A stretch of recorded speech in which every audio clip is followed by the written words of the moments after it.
4억 집이 8억 됐다. 전세를 말씀드린 겁니다. 그래서 전세를 보면은 지금 전세가 물론 요지이기도 하죠. 그래서 이런 사람들은 바로 옆구리에서 옆구리로 이사를 가려고 그러는 건지 모르지만 그 강동하고 강서 내가 말씀드렸잖아요. 지금 2만 7천 채, 8천 채, 5억, 뭐 7억짜리가 5억으로 내려가고 5억짜리가 그 밑으로 내려간 건 없겠죠. 그 높은 것들은 뭐 11억짜리가 지금 7억, 8억에 나오고 있다고 하니까 그런데도 한번 조사를 해보시라 말씀을 드렸는데 어떻게 된 건지 이거는 4억이 8억이 된 곳도 있더라. 이런 얘기를 하면서 특히나 성동구가 좀 많이 올랐다고 하네요. 전세 얘기하는 겁니다. 전세 같은 거 여기는 원래 인기 지역 맞습니다. 그리고 그동안에는 코로나 때도 많이 전세가 오르지 않은 지역입니다. 성동하고 성수동 쪽이. 그래서 성동구 같은 경우에 집값을 보면은 0.19 상승을 했다. 사버린 사람들이 많은 것 같아요. 이사 다니기도 싫고 자꾸 전세가 오르니까. 성동구 금호동 신금호 파크 자이가 13억 5,500만 원짜리가 12억 3천만 원이었는데 내려가가지고 1억 2천이 내렸다가 다시 제자리로 갔다. 그 얘기군요. 행당동 같은 경우에도 10억 2천만 원짜리였는데 여기 지금 다 성동구입니다. 1월에 8억 8천만 원으로 거래를 시작한 이 아파트는 올 1월입니다. 지난 3월에 8억대 거래가 체결됐지만 이후에 집값이 빠르게 상승을 했다. 10억대다. 근데 이거는 비교 좀 해봐야 됩니다. 8억대라면 뭐 전망, 비율, 위치가 뭐 저쪽 끝에 있거나 가운데 있거나 이거 차이가 있죠. 그리고 이게 층수에 대한 거 안에를 또 돈을 주고 고쳤는지 이런 거가 한 어느 정도 차이가 있습니다. 그래서 그런 거를 올려주면서 뭐 한 1억 정도 선에 자리도 너무 좋고 로얄층에다가 공사까지 돼 있더라. 그러면 당연히 시세에 지금 8억 8천은 아래층에다가 공사도 안 돼 있고 들어가서 공사 치면 6, 7천 들고 그리고 위치도 저쪽 뭐 예를 들어 비유가 좀 나오는 정면 비유가 아니고 옆구리에 상대방 아파트를 봐야 된다. 그렇기 때문에 그렇다. 뭐 여러 가지 계산을 좀 하셔야 된다. 이렇게 보시면 됩니다. 그래서 지금 이렇게 집값이 지금 또 반등을 하는 모습을 보이고 있어서 걱정이다라는 내용이고요. 신금호 파크 자이 같은 경우에 전세값이 많이 떨어졌었습니다. 여기가 4년 전만 해도 4억이었다고 합니다. 4년 전이면 지금으로부터 2000년도가 되죠. 그랬던 것이 지금 거기 제가 말씀드렸죠. 이쪽 금호동 쪽, 행당동 쪽, 옥수동 쪽 이쪽이 전세가 그냥 많이 오르지 않았었습니다.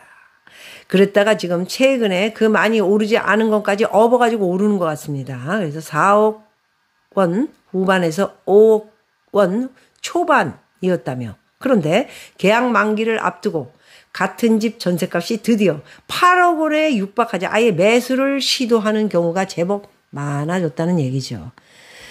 그런 경우 전세를 먼저 나라에서 지금 어떻게 보편화적으로 할 것인지 잡아줘야 되는데 일단 집값 축이기부터 하고 있으니까 집값 축이기는 원래 빚이 많아지기 때문에 굉장히 위험성이 많습니다. 그래서 이게 쪽박을 차게 되면은 자산이 쪼그라드는 것도 문제지만은 경매도 억수로 많이 나오고 여러분들의 집들의 이자가 상당히 보편화적으로 오래 금리 이자를 내야 되기 때문에 손실이 많이 갈 수 있다. 여러 가지를 계산을 하셔야 된다 말씀드리고요. 또 하나는 이제 7억 평택 타운하우스가 보셨죠? 3억 4천만 원 반값에 나왔다고 합니다. 그래서 좀 들어가 봤습니다. 그리고 집이 엄청 좋은 집이에요. 엄청 좋은 집이고 아주 새 거예요. 그죠? 경기도 평택 치시면 나옵니다. 그래서 이 정도 2층 집이면 상당히 건설업 쪽에도 돈이 많이 들었고 CCTV도 상당히 많이 여기저기 뭐 해놓고 안에는 뭐 볼 수가 없으니까 경매니까 3차까지 유찰이 돼가지고 드디어 이제 4차에 이게 이제 낙찰이 된 것 같습니다. 평택이면 경기도니까 이 정도 집이면 뭐 나쁘지는 않다. 근데 평택 중에서도 어디 평택이냐가 또 중요하죠. 청담동도 여러분 아무리 바쁘고 좋은 곳이라도 어디 청담이냐가 중요하고 어디 삼성동이냐 어디 대치동이냐 이게 굉장히 집의 운명에 한 5, 6억이 왔다 갔다 한다는 말씀 드리고요. 경기도 평택 라인에 있는 건데 집은 상당히 잘 지었습니다. 안에가 어떻게 돼 있고 또 경매는 받았지만 안에 사람이 비어 있는 건지 아니면 깡패 같은 사람들이 들어가 있어가지고 이사 비용이라든가 여러 가지를 달라고 할 건지 좀 조사를 해보고, 예. 어차피 4차에 유찰이 돼서 3억 아마 낙찰이 된 것 같습니다. 3억 4천. 유찰됐나요? 반값에 나왔다? 이건 이 주위에 있는 집들 보니까 이렇게 보편화적으로 같은 집을 쭉 지어놨구나. 저런 집은 웬만하면 사지 마세요. 예. 입찰가가 3억 4천 정도 되는데 이 금액은 실수요자들이 들어올 수 있는 금액대. 아니 실수요자들이 들어갈 수 있는 금액대지만 나중에 팔 때 3억 4천 팔 수 있을지 안 팔 수 있을지 굉장히 엄청난 외곽이구만. 거기다가 왜 이렇게 집들만 쭉 갖다 인프라가 조성이 하나도 안 돼 있네. 그림을 보고 있습니다. 단독주택 일대 모습. 이거 뭐야. 이건 괜히 세컨하우스? 세컨하우스 그냥 뭐 전세나 월세 있으면 되지 뭐. 예, 안 팔립니다. 집이 요즘. 네, 그래서 이런 거는 7억 아니라 세상 없는 값이었지만 3억대에 유찰돼서 나왔다 하더라도, 예, 3억 은행에 넣어놓으면 100만 원 줍니다. 예, 그게 낫죠. 자, 이제 좀 살겠네 한 친구들이 누구냐면 주담대 금리 떨어졌다. 금리 안 떨어졌는데 서울 아파트 그래서 거래가 절반 이상 9억 초과를 했다. 그래서 특례 대출 효과, 신생아 특례 보금자리, 예, 대출 얘기하는 겁니다. 9억 이하 많았던 최근 양상. 3월, 4월 분위기 좋았죠. 그래서 아파트값 강세로 9억 초과. 뭐가 대책이 나오면 부동산은 원래 강세를 이룹니다. 아시겠습니까, 여러분? 작년에도 그러지 않았습니까? 특례 보금자리 뭐 또 나와가지고 그때도 몇 달 동안 굉장히 떨어졌던 집값들이 올렸죠. 윤정부에서. 그리고 1월부터 또 떨어질 기미가 보였기 때문에 정책들은 기가 막히게 세웁니다. 집값 떨어지면 다 망한다. 폭망한다. 차라리 올리는 게 낫다. 전세 이런 거는 쳐다보지 마라.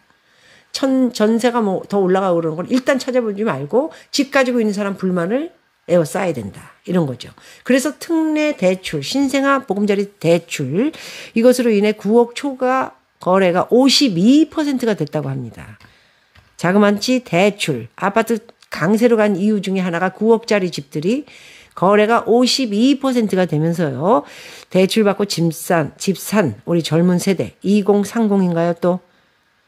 정말 많이 걱정이 되네요. 이거 집값 무너지면 어떻게 될지 참 걱정스럽습니다. 그래서 특례 보금자리론 지원이 6억 원 이하로 축소됐던 지난해 4분기에는 6억 원 이하 거래가 크게 늘었고요. 9억 원 이하 비율이 56.3%까지 치솟았다고 합니다.